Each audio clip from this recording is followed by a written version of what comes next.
Sabato 14 giugno, Sant'Eliseo, è il 165° giorno dall'inizio dell'anno, ne mancano 200 al termine.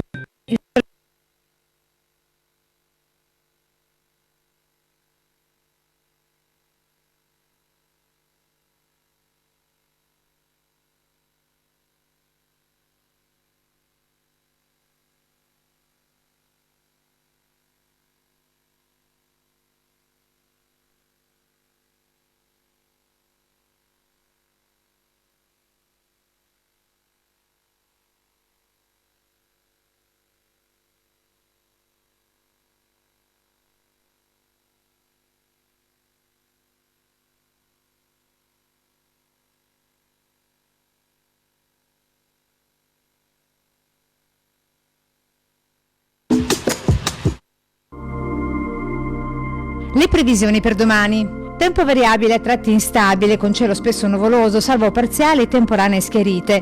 Precipitazioni. In pianura probabilità medio-bassa di brevi precipitazioni da sparse a diffuse. In montagna probabilità medio-bassa di qualche piovasco, rovescio o locale temporale nelle prime ore o dal pomeriggio, specie sui settori prealpini. Temperature. In pianura generalmente stazionarie, salvo locale aumento delle minime, in diminuzione in montagna.